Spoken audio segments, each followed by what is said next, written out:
have just finished one of the most challenging books that I've read in terms of the challenge to my own beliefs and starting me to really think about things that is a taboo topic, and it is all about money, your money mindset. The book I'm talking about is called Get Rich Lucky Bitch by Denise Duffield-Thomas, who is an Australian money mindset coach, and she has a whole coaching program aimed at female entrepreneurs and to help them try and remove what she calls money blocks.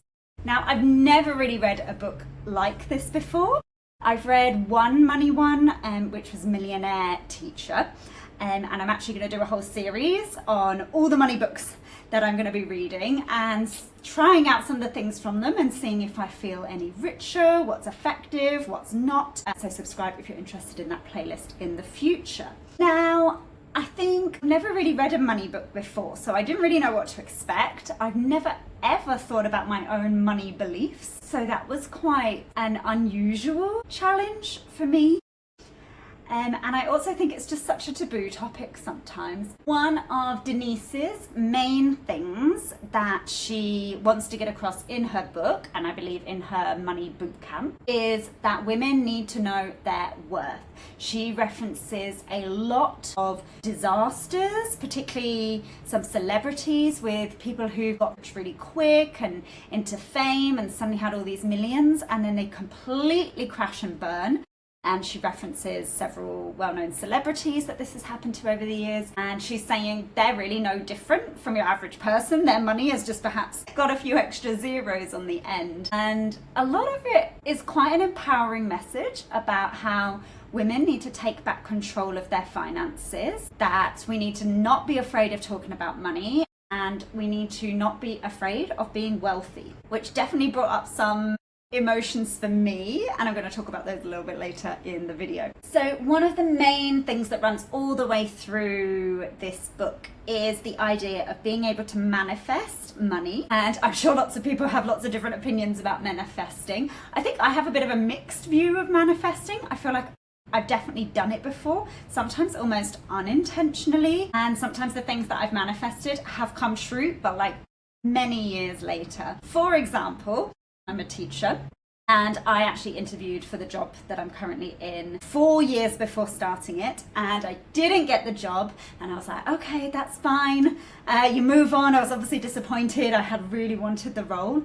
And 3.5 years later, my current boss gets in touch with me. I'm in a different country at this point, on a different continent, and says, hey, don't know where you are now. If you're still interested, we have a very similar role come up again. We'd love to online interview you one more time. You need to meet other members of staff and the management.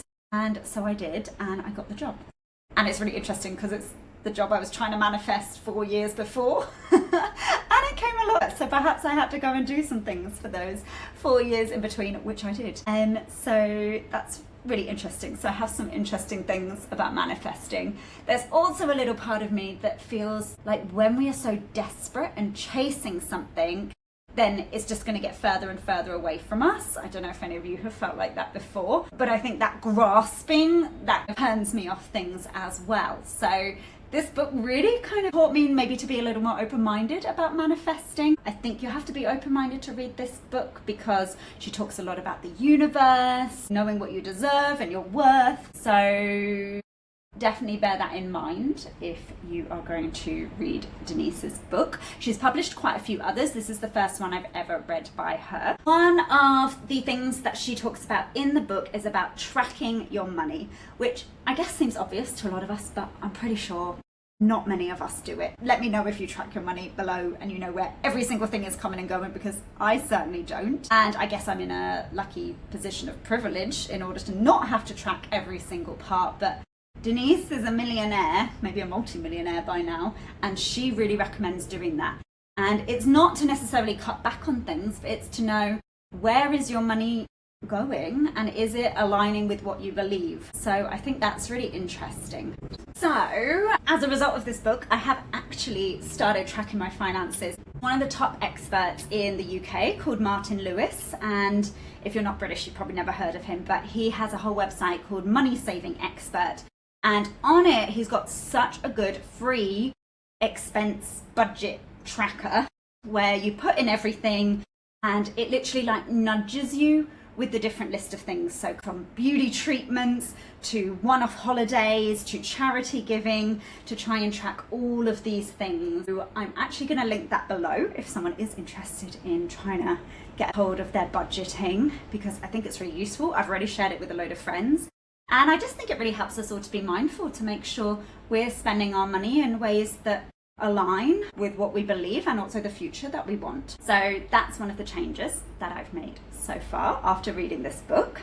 I just finished it yesterday. One of the more woo-woo things, if you like, that Denise recommends doing is to really focus and think about your money blocks. So what are your biggest memories of money? How did your family treat money growing up? Have you had moments where you regret doing things with money? Just like the importance of recognizing our money beliefs, where they've come from, forgiving ourselves for past regrets that we've done with money. I think we've probably all made some financial mistakes.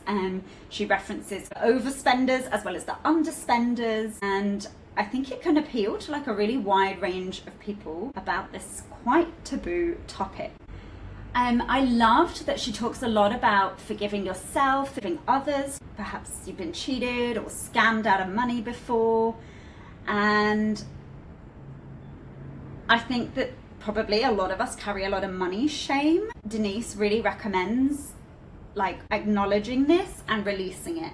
And it's really interesting because some of you know I'm a big Brené Brown fan, and she talks a lot about shame, and the worst things to do with shame is secrecy and not acknowledging it and not confronting it. And so I think that actually she's really on point with our money shame and how that must really affect a lot of us walking around the world today. One of the things that I also really enjoyed that she talked about, which I feel I've been doing in my life. I'm at a point in my teaching career where I've been teaching about 12 years now. I've done a lot of extra qualifications, and so I'm on one of the higher bands in my teaching job. And she talks about doing like incremental leveling up of certain things in your life. So, you know, if something breaks, then you might go like the next one up, and I've done that with my phones. I've always been very anti spending a lot of money on a phone. I inevitably break it, drop it, something happens to it. And the last phone I bought, the one I'm recording this on, was like the highest amount I've ever spent on a phone before, and I felt, oh, I'm comfortable doing that now,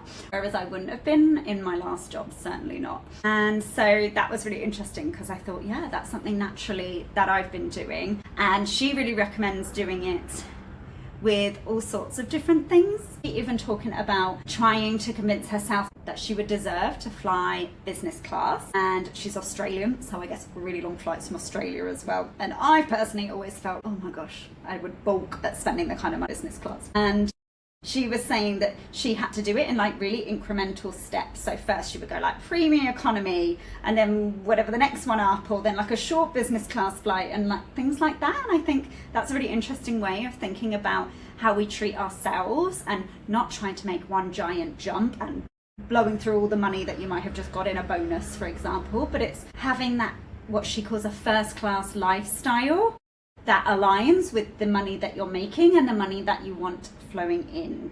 Some of the other things that I love that she spoke about were about gratitude, like being grateful for all your things in life. I think this is really important. I quite often go through my gratitudes. One of my favorite things to do in class as a teacher is that when I do the register in the morning, I get all the kids to say, I'm grateful for ... And it's honestly, I don't know if it does it to them because some of them are grumpy 15-year-olds, but it brings joy to my heart to hear what all their gratitudes are for the day, and I always share mine too. So share some of your gratitudes with someone today. Now, this is not a book that is going to tell you like where you should invest your money. Denise is not a financial advisor. I'm not a financial advisor anyway, just as a disclaimer to the world out there. I've simply read a book and I'm talking about it. I think that one of the big things that I felt from Denise's book is that it's okay to dream big, and it's okay to have big wealthy goals. And I think one of the things that I've thought about before, one of my money beliefs, is that, well, I don't think you can be ridiculously wealthy and be an ethical person, because I look around at the wealth in the world and I just see a lot of fairly horrible people. And now I know intellectually that can't be true, but I think that is one of my money beliefs. So Denise recommends reading books by wealthy women. So I'm already starting to think of some autobiographies or biographies of wealthy women that are out there to try and challenge some of my preconceptions about wealth. I've already thought about one, maybe Oprah and Obama. If you've got any recommendations for, say, high profile women who've done really well in life and are also, you would deem them a good person, please drop them below, because I really want to start to challenge this belief of mine. One of the other quite fun things that she has you do while reading the book is like I can't remember what she calls it, like a money treasure hunt. And you have to go around things in your house, in your life, in your different bank accounts, and like try and find extra money. And I think that's really interesting, because me and my friends were laughing a few months back because I opened up an old bag and I found a load of cash in it that I had just totally forgotten about. And my friends were laughing, saying like, Steffi, only you could do that, that's ridiculous. It was a fair amount of money for Thailand as well, where I live. So that was a nice little windfall that I didn't expect. And she says that we all have potentially that. So like whether it was like gift vouchers that were lying around that we hadn't spent yet that were worth a certain amount of money, or coupons for something for money off. People were finding money in like PayPal accounts they hadn't looked at, old bank accounts, literal cash under the bed, coins, etc. She had this like really long list, and I thought, oh, that's really quite fun. And for Denise, she really believes in the universe, and that you're telling the universe, hey, I want more abundance and I want more wealth coming in. So you have to start with those, what she calls inspired action steps. So I just thought that was quite a fun activity to do. So yeah, maybe I need to go look at some more old bags of mine to find some more cash lying around. I quite like Denise's style of writing for a non-fiction book. It was very chatty, personable.